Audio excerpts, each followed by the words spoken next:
Hey,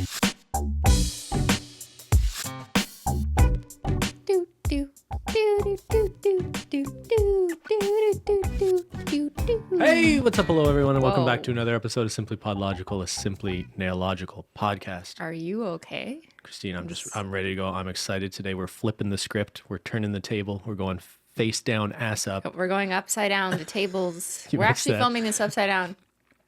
Christine is going to explain movies to Ben, me. I don't know why I just referred to myself in the third person. Yeah. But we've done this before where I explain movies to Christine. Christine is an alien who hasn't seen many movies. So Christine has to try to guess the movie, the popular movie. We're going to flip it around. So this is going to be a test both of my ability to recognize movies and Christine's ability to describe movies that I have seen. These are movies that I've seen. I'm not describing movies, just to be clear, that I haven't seen. Yes. Okay. Just okay. I would have assumed clear. that. Anyways, happy Taco Tuesday. I hope everyone's been doing well. We have a Menchie like in the middle of the table, and she can't decide which laptop to rub up against because we each have a laptop this time. Well, I think she just made her choice. Well, anyway, Christine, you've got your tea. You're ready to go? Mm-hmm. Oh, where'd you get that tea, Christine? Did you get that from Christine's Picks on the David's Tea page? Do you like my mug? This mug is actually on Simply's Picks page on my David's Tea page. The link is down below in the video description box. There's a different link for the US page and the Canadian page. Those are the locations they ship to. But yeah. If you guys don't know already, if you can grab 4 of my Simply's Picks items on my faves page and get 10% off your order. Yeah. So that's fun. And you can see what I like. I think that's why people like the page mostly. It's just like, Yes. What do I like? Including this mug. All right, Christine, is there anything we should know about these movies you want to tell people? You want a hint? Without ruining? I don't want any hints. But I guess you've already established you have seen these movies. I have seen all these movies, correct. Okay. But if I give you more information about when I've seen them, then that'll be a hint. Oh, okay. Right? Like I know. I was about to ask if you've seen them recently. Well, but, I can't really tell you. Okay, I'm not trying to cheat here. Do you want to just get into the first movie then? Yes, and I just want to say, like... Be nice to me. No. We're allowed to be honest about our own skills, and one skill that I don't have, or I perceive myself as not being the best at, is describing things. I feel like I'm just not a good storyteller. I know everyone's gonna be like, that's impossible because you make YouTube video. Menchie, she just sneezed on your laptop. I find I have a hard time explaining things. It makes more sense in my brain or if I type it out as opposed to just like, making people interested in something. Unless I lived the experience, then I can explain it. That's but okay. If let's just have fun. I'm just summarizing. Okay, anyways. Okay, first movie. I'm referring to my notes, but there's an FBI agent. Okay. He's very tough. He's rugged. He lost his son recently, so he's sad. He's grieving. He gets information that his son was actually killed by his arch nemesis. Like our hero's arch nemesis, not the son's nemesis. Okay. And that arch nemesis is a known killer. Like he's known in their circles. He's known to murder other people. Okay. Just whatever. The FBI knows He's an him. arch enemy. Yeah. One day, the FBI agent gets a chance to take out his enemy. Like he's alone with his enemy. And he has the opportunity that he could take to avenge his son's death and just take the guy out right then and there. But he doesn't take it. Because during the fight, he knocks him out, realizes that his enemy's unconscious. So, like, he could kill him or he could keep him alive because he's just there. So he's thinking now. He's like, wait a second. Should I kill him? He's pausing. His enemy's also not dead yet. He's just, like, chilling there. Okay. And then our hero reflects on everything that his arch nemesis has done, including murdering his son. But it also comes to his attention that his arch nemesis had planted a bomb that was set to destroy all of LA. Los Angeles specifically. Yeah. Okay. But our agent, like our hero, doesn't know where the nemesis planted the bomb. He just knows that our enemy planted a bomb that's set to go off in LA. The only people who know where the bomb is planted is the arch nemesis, who's like knocked out right now. So he could be revived and resuscitated to figure out, like, where did you plant the bomb? The way you LA? keep saying arch nemesis is like making me picture like supervillain, but we're just I'm talking just about using like that word to give cops you and like a robbers. protagonist and an antagonist. Like I could Okay. use a different word. I'm just trying not to give them Okay, a name because sure. that would spoil the movie. Okay. So the only people who know where the bomb is the guy who's knocked out on the floor and that guy's brother. So the brother of our... Where'd he come from? He's just in the story in the background. Oh, He's not a main character. Okay. But our hero knows that Does he look brother... like Nicolas Cage? Well, I can't answer this question. Does the brother look like Nicolas Cage? Everyone kind of looks like Nicolas Cage is the right answer. Nobody other than Nicolas Cage looks like Nicolas Cage. Okay, we're almost done. This story. We're almost done. I'm stumped. Really? Okay, so our hero has a brilliant idea. He's just like, it just comes to him. He's like, wait a second, I have an amazing idea to solve everyone's problems. He does surgery to remove the face of one of the his people. arch nemesis who's lying on the floor so they can switch faces. So that way our hero can use his arch nemesis face, go to the arch nemesis brother and be like, hey dude, where's the bomb? So then he can go and, save the world. I know what Smart, movie right? Yeah, it's brilliant. Who's doing the face transplant surgery? They can just do that? There's doctors. When you're rich, you have doctors just willing to, swap faces. Could we Somehow do that? the surgery goes so well that they swap faces perfectly. Yeah. Like there's no lines. Their eye sockets also match, like the person that they were supposed to become. Their eyes...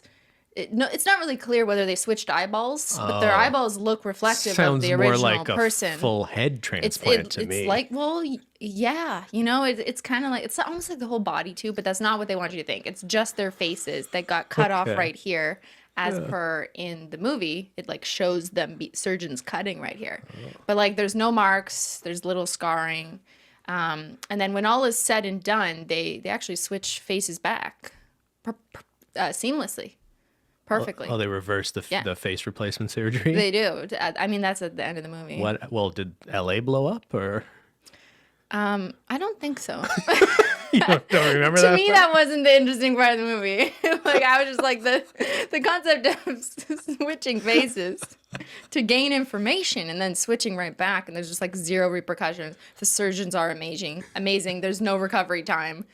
Yeah. Okay. I had a feeling you were describing Face Off for some reason, but I had no recollection of that being about a guy mad at a criminal for killing his child. To be honest, I had no idea either. The only thing I remembered about this movie and why I was like, oh, that would be a fun one to explain is the fact that they switch faces. I was getting confused because doesn't the Face Off surgery happen like really early on in that movie? It felt like you were explaining a lot before you got to that part. No, but that's the backstory for why they switched faces in the first place. Yeah. What a goofy you know what's movie. interesting and that I like totally forgot and then I kind of had to watch some of the trailer to remind myself is you're right. They spend a lot of the movie with each other's faces fighting each other. And then there's other people who don't know that they've switched faces and they like think they're on the right side. So, like, one of the guys is apparently trying to convince one of his buddies or friends, I can't even remember, a different character. They're like, no, I'm actually Archer or whatever their names are.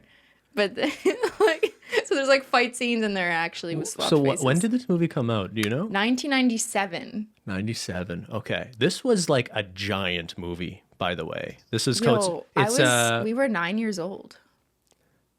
Why did we watch this? I want to say I didn't see it in theaters, but I think when it came out on video, have I talked about this before? Like my parents let me see crazy movies when I was very young, like Silence of the Lambs. I think I saw when that came out and I was like 10 years old. But so I guess I saw that too. Anyway, I remember it being a really fucking big deal. And at the time, Nicolas Cage and John Travolta, right? Were like A-list, like it wasn't ridiculous to see them in action movies. Yeah. And I feel like anyone who was watching movies today will have like completely different perspectives on those two actors and the kinds of movies they do now. And just watching action movies filmed in 1997 back today, even just like the 3-minute trailer I watched, it's so corny. Like just like it's hard when you're so used to movies these days. The action sequences are like flawless. The CGI is perfect, right? And when you watch something from like 1997, you're like, even the music choices, everything is so different. But you know what? I think it has a charm that action movies today don't have because everything's CGI. Like, if you watch one Michael Bay movie, you've seen every Michael Bay movie. Cars rolling over and exploding on a freeway. Someone literally did a comparison where like they had used the same footage of car chases and car crashes in like multiple Michael Bay movies. Just Really? they sort of like stitched it together differently. I guess So- that's not really what I meant. Sorry to explain better. I mean, like the tone of the action sequence, I think a lot of it is movie and mood.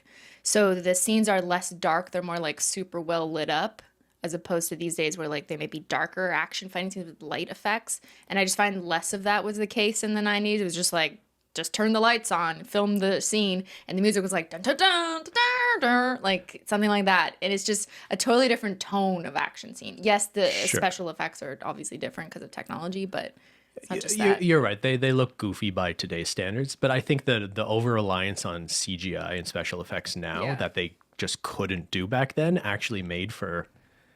They had to rely on practical effects more, right? And you have directors today like Christopher Nolan, you know, Interstellar, Tenet, where like he'll still try to really incorporate practical effects into his action movies because there's a sense of realism you get from like a real prop plane blowing up that you don't get from like Avengers movies, like CGI explosions. Yeah, for sure. Yeah, but you're right. The vibe of these movies, though, was really silly. The very music, But the concept acting. is so fascinating, even though it's like not believable to do a face transplant perfectly and then revert it back. And there's like, Has that never happened? I thought there was that woman who got her face ripped off by a chimpanzee. I think she got a face I transplant. mean, yes, sorry, let me rephrase. Of course, there's been transplants of certain parts of the face. We hear about it every now and then. But the way the movie describes it is like you could just swap faces to the point that no one, like people would just think you're the other person because you swap faces. Like that's not how face transplants and the movie are doesn't actually take work. place in the future. I don't think so. Like Okay. I could be Not wrong. obviously so. I could be wrong, but I don't think so. Okay. They just had access to, you know, the world's best face transplanters. Yeah. Same people that Transplanters? work on the Kardashians, probably. Could I? You did a good job, Simply. Good job, Simply. I got it. I know. As If I soon can as guess- I said they switched faces, Yeah. like that was a classic one. That helped. All right. Numero Okay. deux. The next movie does not have Nicolas Cage in it.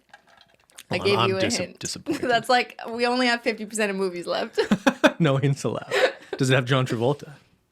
No. Is it Fan? Okay, stop asking. Okay, Pulp Fiction. no. The year is 2025. Dirty Dancing. No. The year is 2025. Yeah? That's only in 3 years from now. Oh, okay. Thanks to medical technology, we can make organs out of machines. Because the year is 2025. Okay. That's what we're doing now. Out of machines, or you have the technology to grow organs? It's a biomechanical organ. So I guess Okay. that's like partly machine, technically. I don't know. In the movie, it's not that clear.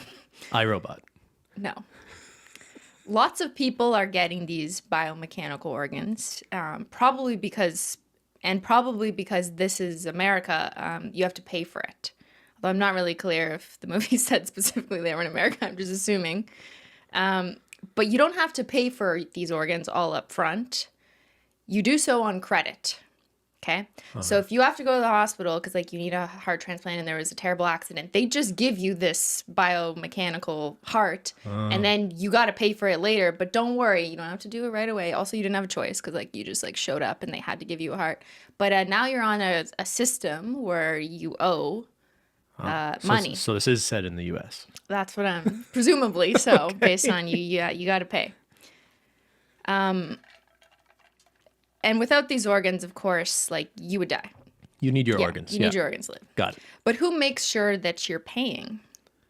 So there's a Justin Timberlake. no, there's a group of payment enforcers who, after someone defaults on their credit or their bills, they locate the person who's defaulted and forcibly remove the organs. Oh, that's fun. If you're past due, we're taking your heart back. Yeah. So all of this is like super interesting, I think, like Okay. that whole concept. Sure. But the rest of the movie is mostly about like relationships between Between Scarlett Johansson and Justin Timberlake? like relationships between the enforcers, like their two best friends, and then also relationship between one of the enforcers and their wife, and it's like blah blah blah. Like You don't care about any of that you stuff. I don't really care about that. In a very predictable twist, one of the enforcers is injured and needs an organ. So All right. one of the people who Spoiler alert. would recover. Whole episode Obviously, is this spoiler entire- alert. Yeah. You forgot to say that. Okay. So one of our enforcers needs a machine heart, and now he's got to make payments. Once he wakes up, he's like, by the way, you got the top of the line new heart. Also, here's your bill. That'll start being enforced by his buddies, the people he works with, at some point in the future. Is there a countdown clock? I mean, I think on the bill it might say how much you owe and when, but that's But that's not probably a detail. hugely important concept to this. There was like a dumb sci-fi movie where like I think someone like the credit you had on your account was like a clock counting down to like your death It's or possible something. that I don't remember that particular detail. I Okay. can't remember. Okay, never mind. Just keep Okay. going. Anyways, the enforcer now being in the position of his previous client, if you want to call them that, he begins to sympathize with people in that position who are forced to pay or, have their organs taken away. So he understands now the challenging position. He understands a little bit He more didn't about get it income before? inequality. No, he didn't. He was just doing his job. He was just doing his job, Sure. Okay. It's not like he owned the company. He was literally just an enforcer. Just taking people's organs and taking watching people's them organs. die. So, Yeah. it is what It's it really is. hard They to were supposed to understand pay why and they that's a didn't pay, terrible but thing. now he's in the position where he can't make the payments. He doesn't have money. He doesn't He doesn't pay have that well. much money. Stealing other people, repossessing organs doesn't pay well. I mean, maybe the owner of the company who makes the organs probably makes a lot. but CEO's the taking all people, the profit. Probably. Yeah. Anyways, some drama and action later. You can't skip over the parts that It are most of doesn't the really matter. movie. The guy ends up deleting the accounts of the clients he was supposed to take Fight away the Club. organs from, to make up for his guilt in participating in this whole organ manufacturing industrial complex. There's some bombs that go off. There's some stuff that happens. And then there's another twist ending after that kind of predictable thing, for character building and whatever. Sure. At some point in all of the fighting, the main character, our enforcer, got injured so bad that he landed in a coma. So he not only had this heart in needing his heart to be replaced. So then at the end, we see him at the beach just chilling. And he's like, what? Why am I at the beach? What happened? This isn't the world that I thought I lived in. And as it turns out, he'd actually had some brain damage and he's plugged into the beach through some neural network as a part of, we don't really know whether it's an experiment. Plugged into the beach? Yeah, I mean, I'm simplifying it. Well, I He's don't know actually what in a that coma, but But in his his mind. consciousness is at a beach. He's not actually alive in the real life where he was previously acting as an enforcer. This is just at the very end. So it's one of those endings where it's like, wait, what? Is he Bruce Willis? No. Is this movie called The Island? No. Is it called The Collector? No. You really don't know? Should I I feel know? like you've Is this a seen big this. movie? You think I've seen this movie? It sounds goofy It was as released in hell. 2010. That's why Okay. they thought that 2025 we would have amazing medical advancements and I don't think we have mechanical hearts floating around all the time here, but People are getting billed. I do not know what you're people talking still about. are getting billed. Yeah, that is true. Do you think this is a big, you think people watching this will know this movie? It's not like this is an Avengers movie. Well, I know. Okay, yeah. But it's a pretty popular movie. There's an actor or There's an actress in actor it? who you absolutely know in it. Yes, it's not that obscure. Okay. Do you want to tell me who that person is? Jude Law. Oh, no. This isn't Gattaca. No, That's a really good movie. But kind of maybe I just did a bad job at very explaining it. vaguely. Gattaca's the one where. Wait, no. What are. Wait, what's Gattaca about? That's because I don't know. people Why don't you tell me? people Explain. with like any abnormalities or birth defects, like humans are mostly perfected. A guy wants to go to, That's not this movie. but that okay. Sorry, brief aside. Excellent movie. It is called Gattaca, right? I don't know Jude what Law, you're the guy, talking about. the guy in the wheelchair. Do you know what I'm talking about? No. Okay, so sorry. You can explain it to me next Okay, time. Jude Law's in this movie. Jude Law's in this movie. It came out in 2010. The other cast member is Forrest Whitaker. That was his buddy. It's the two of them that are like all buddy, all good. And then he gets his heart, and his friend may have to repossess his heart. That creates some drama. I don't know this movie. Repo Men. Okay, I You never heard the recognize title? the title of that movie. I have not seen this movie. Really? Yeah. I feel like you have. I feel don't like think we this is a talked about it. well-known movie. No, but it's No. so interesting. When would we have talked about this? When we were a like few dating? years ago, I swear, It I just thought we randomly talked came about up. This movie I've never seen. it. Maybe I can't remember. Okay, I'm sorry. I didn't know. No, it's okay. It sounds interesting. You know, from my memory, I don't think it was like an amazing movie, Yeah, it didn't sound like it. but I really like I love it when movies try to explore what the future is going to look like. So this was released in 2010, and they were envisioning what, you know, the advancements of medical science technology would be in 2025, which was 15 years away.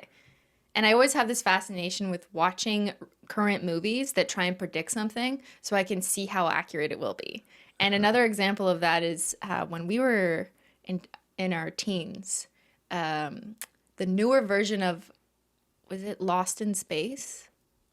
With like Tim Allen and Sigourney Weaver. Was it that one? I don't know. Okay, what there was a you're even movie saying. set in 2065, and the Lacey Chabert, I think, was the teenager.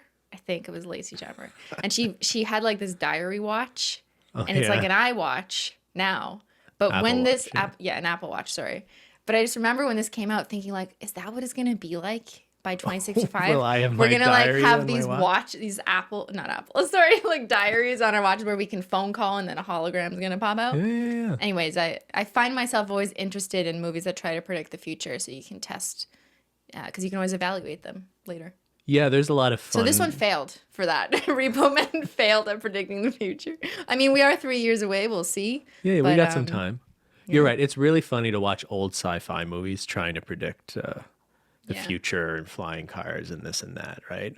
That's why I think more interesting sci-fi movies try to like completely subvert those expectations and like a movie like Dune, like, like space what travel, future is like that? but Maybe it's it's like the future in the desert. sand planets and like completely, you know, austere. Yeah, there's just like completely different ways of depicting the future. That isn't just like technology will be better.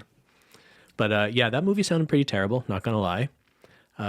It's sad though. Jude Law is a good actor. They at least, I'd have to like watch it again to see if the point of that movie was actually to express to people like income inequality and access to healthcare is an issue, or if I'm just like deciding that was a message that should come from this movie. I'd have to watch it again to know if that was truly deliberate. Seems pretty. It seems overt. like it should, but you don't know until you rewatch the tone of the movie and like decide that that's what they were actually after, because maybe they were also just after an action movie.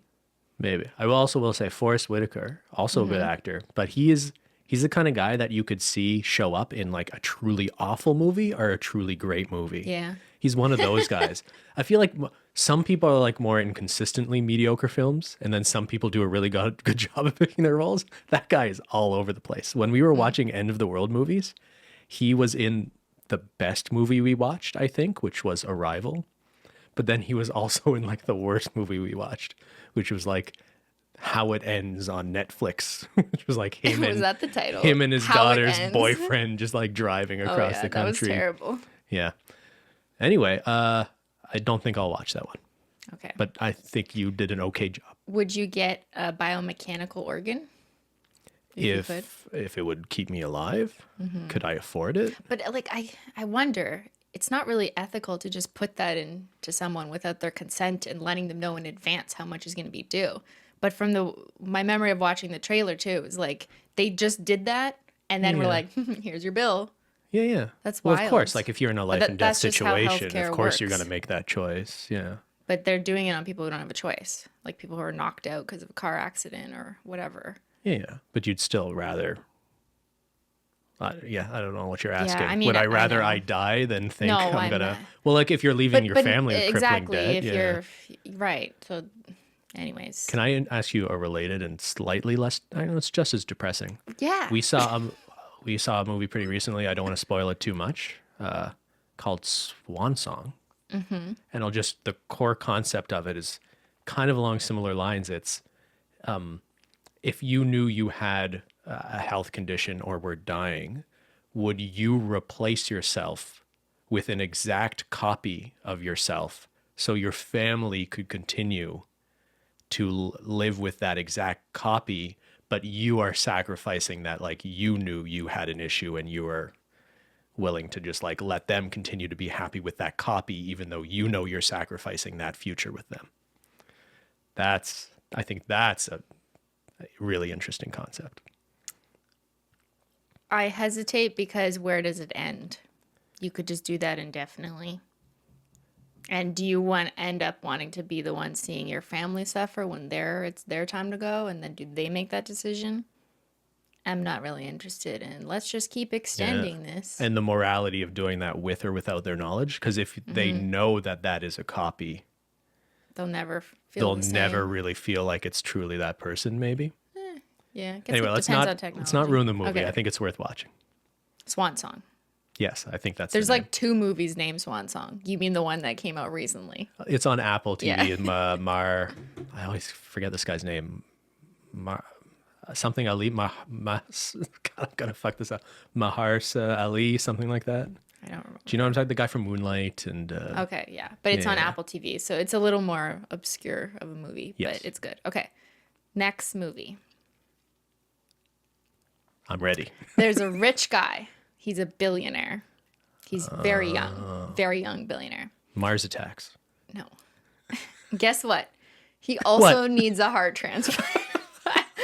I did not intend this to be face transplant, heart transplant, organ replacements. Why am I interested in this? I don't know. Grey's Anatomy. Okay. No, that's the show, not a movie. Well, they should make a movie. Okay, so sorry again. Rich guy needs a heart transplant. He's a billionaire. He's very young, and he has a weak heart. He needs a heart transplant. He's known this for some time. Because he's a rich billionaire, obviously he has one of the best heart surgeons, like as his best friend. You know, like you just have access to those people. They're just right there. They're like, you know, at your beck and call. Okay. So it's his friend, a well-renowned heart surgeon. He agrees to do the surgery. Also, you should know, he has this lady friend that he loves. Does she love him? Yes. Okay. Are they in a relationship? They're in a relationship. Why did you just say that? I don't know. I just wrote He has a girlfriend? He has a wife? Yeah. Okay. And his mom also. And the two of them, his new wife, they just got married just before his surgery. Okay. And his mother are waiting for him to finish surgery. So while he's under anesthetic, he wakes up in what is apparently a real medical phenomenon that does happen. It's very rare, but it's called anesthesia awareness or anesthetic awareness, where you're not moving. It's like you're paralyzed because you're still under anesthesia, but you're fully aware of what's going on. So you can hear and see if your eyes are open. But you don't feel anything. So you can recall the pain. Oh. It's not the same for everyone. I just did like a little bit of research on the medical phenomenon just to verify that the movie wasn't like completely making this up. Apparently, like, it can happen. It has happened. It's really rare, only between 1 and 2 people out of every 1,000 cases, which actually like that's sounds common enough. I was like, what do you mean that's really rare? Like? Yeah. So some people experience it differently. Sometimes you just remember like voices, and some people feel the pain, which is fucking terrifying. Yeah. But anyways, back to the movie plot. As a result, while the billionaire is like basically awake but paralyzed, our patient hears the doctor's plot to murder him. Mm-hmm. And he also learns that his new wife has been working with that doctor to conspire against him because they just got married. They eloped, actually, so they could, you know, get the legal paperwork in just in time. Okay. So that she would get the money when he died. She gives the doctor a cut? Yeah, exactly. Okay. So the doctor was going to murder him by injecting the new heart that they were going to transplant with some kind of poison so that his body would essentially reject it. That's how they were going to like murder him. But like, oh, the heart didn't work. Because it's a heart transplant, you only have like one heart on hand. Like if that heart fails, like you're fucked. So they were like, that's the sure way. We're going to kill him without it, being our fault. So sorry, other than the wife, the new wife, it's his mom also in the waiting room? Is that what you said? Yeah. Okay. So getting to that relevant? next. The mother finds out about this plot. How? After a series of like sussy behavior by the new wife. So the wife is acting fucking weird. Okay. Yeah. She's I don't really know. I didn't take many notes on what she did, but the mother's just so smart that she cues into like all the little things. Like, why is she so interested in his money? Why does she have this weird note in her purse? The mother gets a little suspicious when she's not getting updates about the surgery, when the wife is acting all weird and like not worried or calm, or like she's just acting off. Okay. And then I can't really remember exactly how she like definitively decided that there was a murder plot going on, but some way or another, the mother knows they're plotting to murder her son. Mother's intuition? Mother's intuition, yeah. So she decides when learning that the new heart is poisoned. How long does it take to inject poison into a heart? When she learns... Why didn't the doctors just kill him on the table? Just because like accidentally unplug something. Oh, oops. No, because they need a good plan so that they're not apprehended by the medical authority or something. So, I don't know. This was their solution. Don't ask me. Okay. I didn't read the script. So the mother finds out that the new heart is spoiled and has been poisoned. So she sacrifices herself so that they don't have an excuse except to use her heart because she is right there and fresh. Because in heart transplant rules, like you wouldn't be able to just get a new one right there. Are you allowed to just... I mean, I don't think you're allowed to just do that, but it happened in this movie. So that's what the mother did. Okay. She sacrificed herself so that her son could have her heart. Before she did that, she called a new surgeon team, arranged everything to make sure that the new team of doctors would take her heart and give it to her son. She also made sure that they weren't after his money. The new team of doctors. That would be a good twist ending. When the mother's dying, they have some paranormal experiences in like life and death limbo where they talk to each other, like the son who's on the table and her. So there's some scenes there where they're kind of talking to each other. She reveals some stuff about his father and like relationship stuff happens where there's like feelings. Okay. But anyways, back to what happens on the table. Yeah. No more feelings. Let's not talk about that. So our billionaire gets his mom's heart and lives. And so you're probably wondering, like, where are the consequences? Like, what happened to the doctor or the wife? The doctor who did the procedure basically threw the wife under the bus and said, like, oh, it was all her. She was the mastermind or whatever. Yeah, but she didn't do it. She wasn't the one injecting poison. I know, but she planned it, and she guaranteed them a cut of the money. Like, it was all kind of her plan. Okay. I don't think we actually ever find out if anyone goes to jail for their actions. How does this movie end? It kind of, I was a little unclear, too, because the plot gave me, the summaries gave me absolutely nothing. You've seen this movie, though, yes, no? But it's been a while. Okay. So, yeah, I guess that's the movie. That's it. Okay. That's the movie. That ended pretty abruptly for me, obviously. So wait, so nothing happens to the wife either? I think it's supposed to. The takeaway is billionaire supposed to be the wife. Billionaire. You can't trust everyone around you. You got to make sure you're doing things for the right reason. So this movie's about how hard it is to be a billionaire and fall in love. Yeah. And that mommies always know best. I mean, it kind of makes sense given when it came out. So I definitely remember seeing trailers for a movie along these lines. I can vaguely picture it, but I couldn't tell you the name of the movie or who was in it. I don't know. No? Yeah.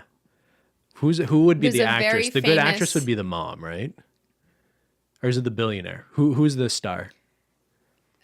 The wife is a huge star, probably the biggest star in this cast. And then the billionaire is also another big star. Who would play a good gold-digging wife in a movie? That's basically the role, It was right? Jessica Alba. No way. Yeah. Jessica Alba. When did this come out? 2007. Good Luck, Chuck? No. So it's been like, what is that, 15 years? Sin City. It's 15 years.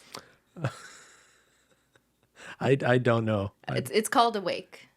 Okay. Yeah, not that creative of a name. I think there's like actually another movie named Awake that came out last year. So when I was trying to search it, I'm like, that's not the poster. Oh yeah, that was a Netflix one. Yeah, I think. I think there's like books and movies and all. There's a whole bunch of things called Awake, but there's too many of them. Yeah, the newer one is where just all of a sudden people just can't sleep, and if you can't sleep for Yeah, I 3 started days, reading the plot of that, and I actually want to watch that. oh, it's pretty bad. Oh, that's unfortunate. It's one of like a lot of Netflix movies just like are very mediocre. It's so frustrating because you read a plot like that, you're like, oh my god, everyone suffers from insomnia. I want to see it. I mean, you could But give it then- a shot. But then if it just sucks. Watch it in the background. I was Watch pretty it I was when you pretty can't sleep. disappointed. Yes. Anyways, ending's this interesting. movie was called Awake, so you've never Okay. seen it? No, I haven't seen you. You're saw it, going to like, some deep a cuts long here. time Simply. ago. I was giving you like Wonder Woman, Okay, well, I don't the watch. Avengers. I generally don't watch the super popular movies. That's true. yeah, that's Yeah, fine. but I have seen more.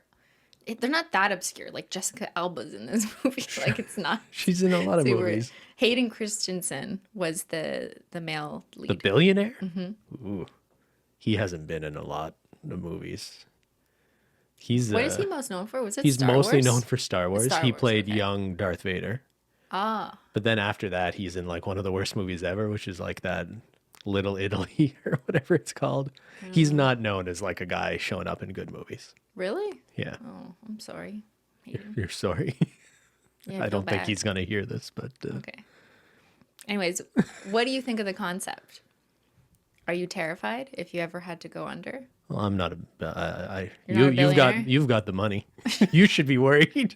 Man, that's not what I meant. I meant like just anyone not worried for your money, worried for being aware during surgery. Yeah. Oh yeah. That sounds scary. Yeah, I'm sure there's some people in the medical. Is that why you community picked this who are movie? listening. Just because of that? Yeah, I think it's a really medical, interesting topic. I obviously don't know anything about it because it's not my background or education, but I just Yeah. think it's fascinating because at one time or another, you, if not you, someone you know, a friend or family, like is going to go under surgery. And these are probably questions they have for their doctor. Like, will I feel anything? Like, what's that like? And there's always this like tiny chance that you Yeah. could be one of these people that experiences this. And I really don't mean to sensationalize or blow that up more than necessary. Obviously, always ask Someone's your doctor. listening to this about to go into but surgery. Like, that's the reason there's movies about this. Like, you don't believe everything that's going to happen as per a movie. No, it's very unlikely. But yeah, that is a Exactly. scary idea, especially like Yeah. I've never had surgery for anything actually. So the idea of surgery at all, It means It's a little that means spooky you're to me. perfect as you are. I don't you've never think done I'm anything. pretty sure that's I'm just- not what that means. I'm just kidding. All right, Christine, what sort of transplant is happening in the fourth movie?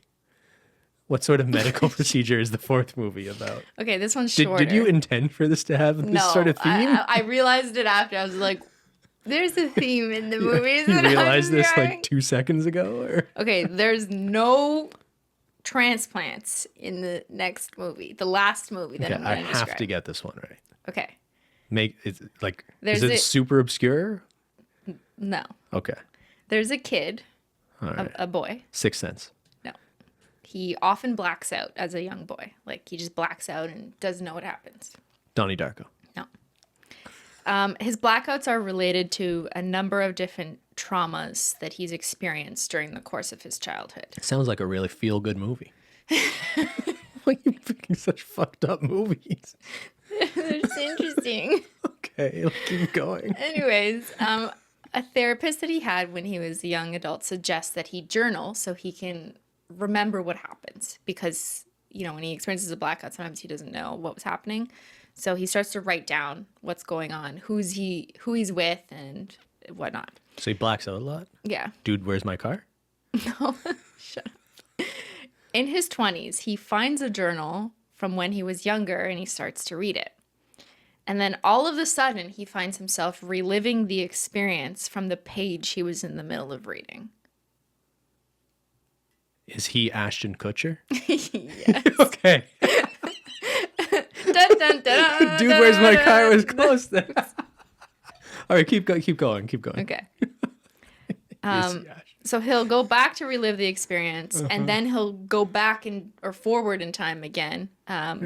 And the situation can repeat itself, and then he realizes that he can take different actions and do something slightly differently, which could result in a different outcome. He also realizes that by looking at his journal, he can return to a specific page to go back to that part of his life and redo his actions if he wanted to, because he now later knows the outcome.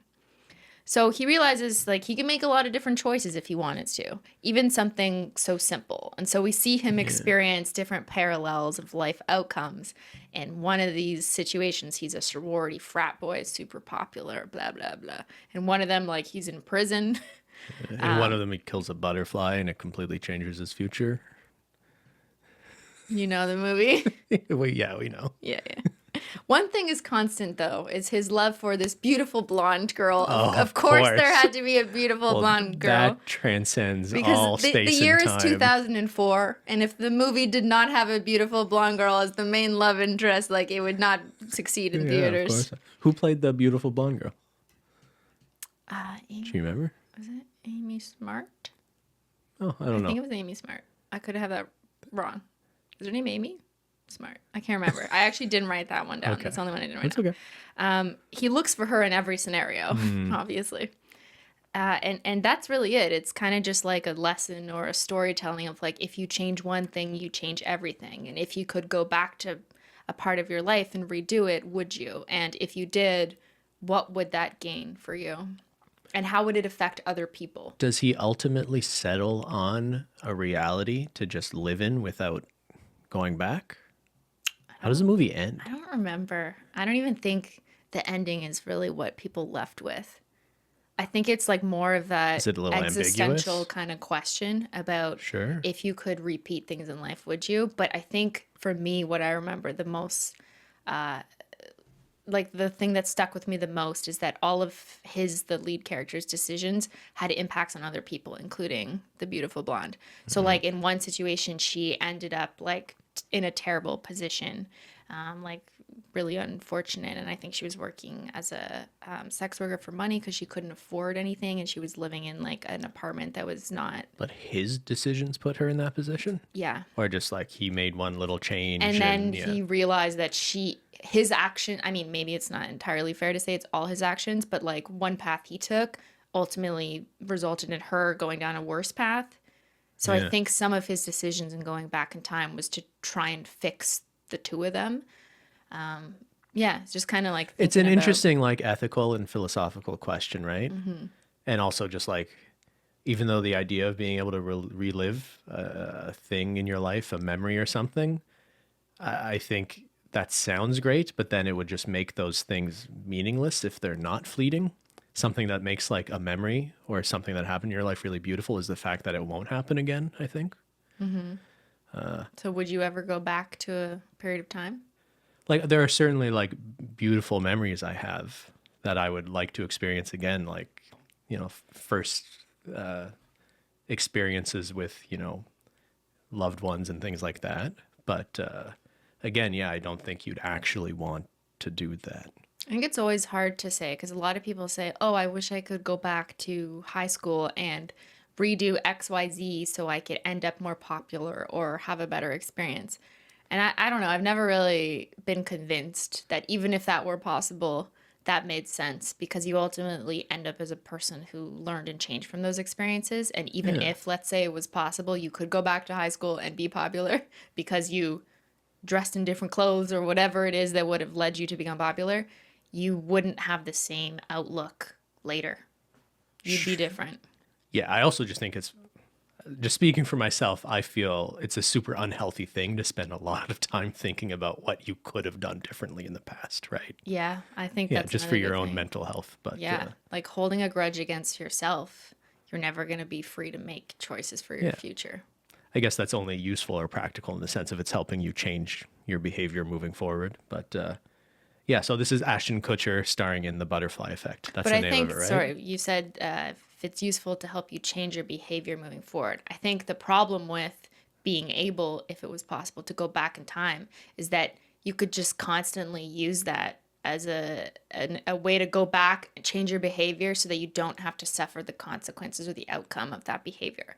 And when you take advantage of that, then you just fuck everything up. I think that's also one of the lessons, because he tried to do that a couple times. Yeah, I guess there's a difference between having the ability to like relive those memories exactly as opposed to actually getting a chance to try that again and change it, right? Right, because there is no really trying it again. I mean, maybe the people around you will perceive it as the first time if we're going back in time, but you already know you made the mistake, or so you perceive I think it to be first. both are morally precarious, but the just being able to relive memories exactly as they happened is a more actually attractive thing, maybe. Isn't that just called dreaming?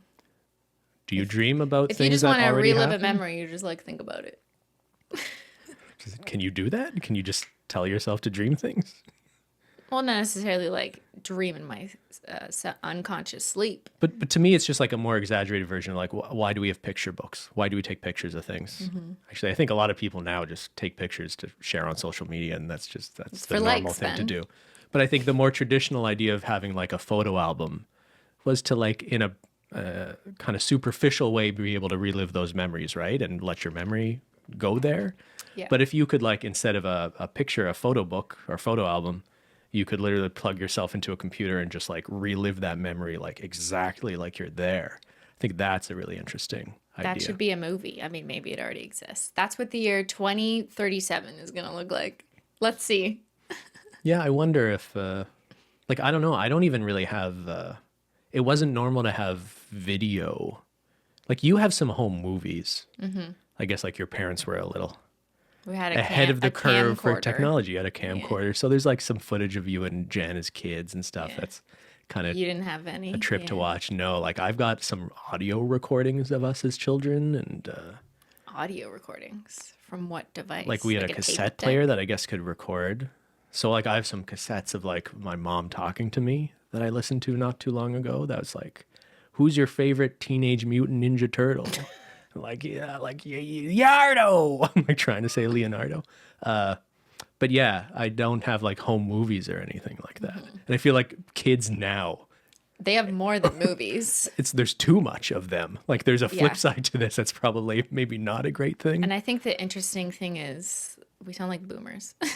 But like Okay, kids, boomer. young people growing up on social media today, it's not just a diary from themselves. Because like I had a written diary when I was a kid. And maybe TikTok or someone's personal Instagram is kind of their diary. But if you're like 6 years old and you don't use those tools yourself yet, your parents are writing that digital diary for you. And that's something that no one's ever really experienced yet. I mean, people are starting to see that when kids grow up and see all the pictures they posted on Facebook. Like we've seen waves and stories of that, but we haven't seen the TikTok era of people grow up and realize that their parents published half of their childhood lives in video.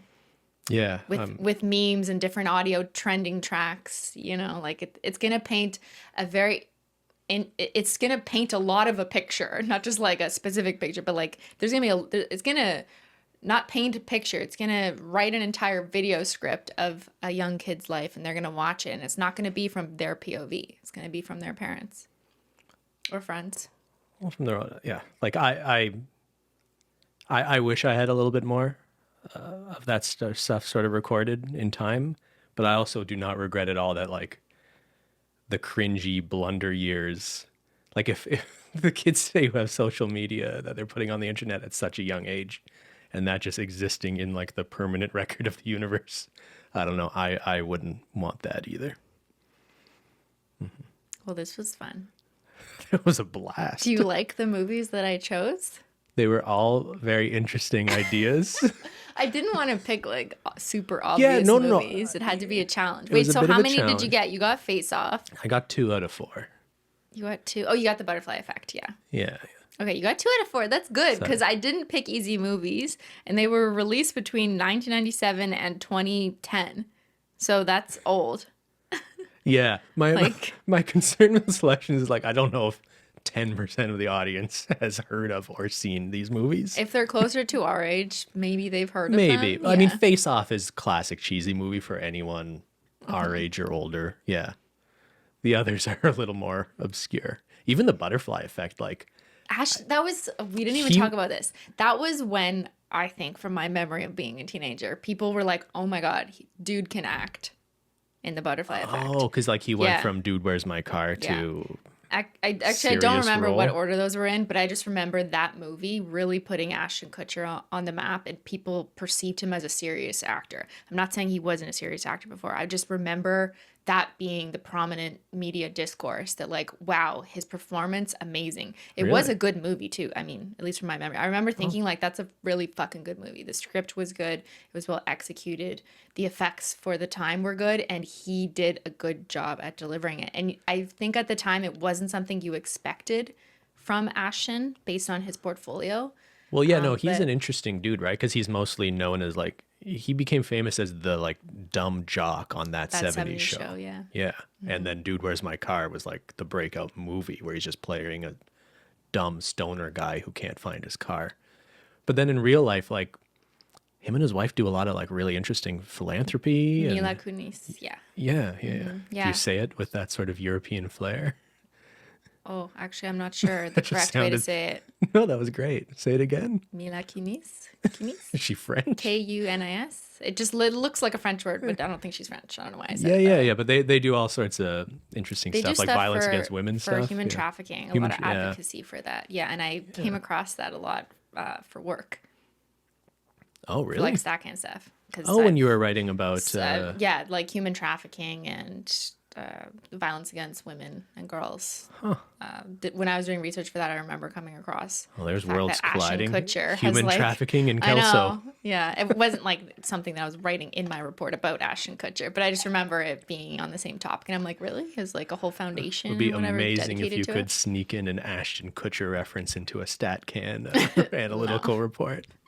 Well, Cristine, you did a good job. I know you were nervous about your storytelling abilities, but I think you did good. You guessed 2 out of 4, but that's maybe not either of our fault. I did pick movies that are kind of weird.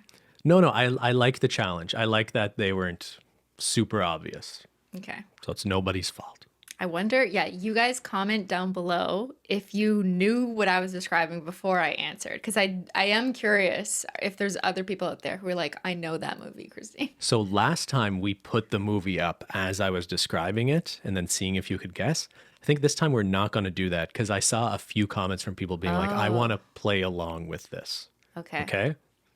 So we'll let you play along. So how did you tell us your scores? I'll put the poster up at the after end. when it's revealed what it was. Got it. Okay, we'll do. Cool. Yeah, tell us your score. All right, everybody. Yeah, did you do better than me? Thanks so much for watching. Thank you, Simply, for doing that. I enjoyed that. Yay. And we hope you have a happy Taco Tuesday. Yeah. We'll see y'all later. Bye. Bye.